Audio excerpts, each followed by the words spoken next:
Riperile varhandziwa va hosi va yindlu ya Pergamo lomu mi kumekaka mi ri kona tikweni ra Joni, Mozambique. Hina se ni Cedi ya Pergamo a dorobeni la Ncancai a hi pfukile swinene, ni dyambu laha hi komba njhe li basile swinene.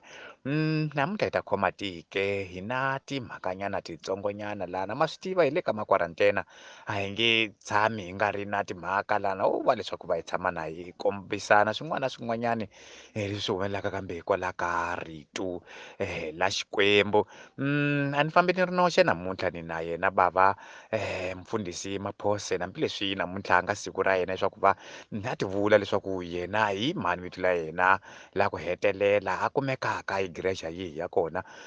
Swi kahle swinene ku va kumeka igreja mani a hi problema lexi xi lavaka i rito la Xikwembu ntsena. So vamakwerhu namuntlha hi lweyi ni nga ta va ni xuxa na yena ka mahungunyana lawa hi nga ta va hi ri na wona hi matsongonyana kambe ke makulu ku ma fanele ma nghena le ka hina. Ku sungula hi ta kuma timhaka ta hina leti hi nga ta fambisana na tona leti hi nga ta fambisanaku na tona.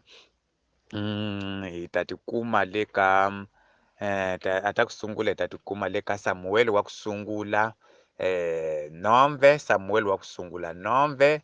Hi ta yi khoma loko hi vona Seji hi tlhela hi ta gamesa loko hi vona Onze. Ya hi ta yi khoma le loko Samuel wa ku sungula hi khoma le ka Seji hi gama loko hi vona Onze.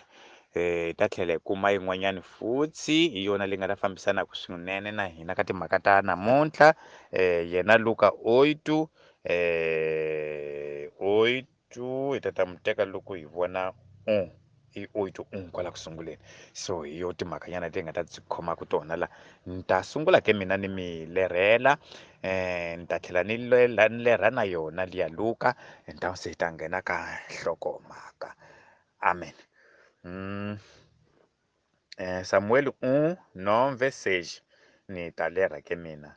Kambe nandza a ku ka Saulo, yingisa ku ni munhu wa Xikwembu emutini lowu, i nkulukumba loyi a chavisekaka hinkwaswo leswi a swi hi vulaka swa humelela. A hi fambi hi ya ka yena kumbexana a nga hi tsundzuxa swin'wana hi tlhelo ra riendzo leri hi ri khomeke. Saulo a ku ka nandza, hi swona a hi fambi kambe xana hi nga n'wi khomela yini munhu loyi wa Xikwembu? Timbuva ta hina ti herile emikhwameni naswona a hi na nyiko leyi hi nga n'wi hi khomelaka yona. Xana hi na yini kwala? Nandza a hlamula Saulo a ku, vona ndzi lo khoma mali ya silivhere yin'we ntsena ndzi ta nyika munhu wa Xikwembu leswaku a ta hi komba tindlela.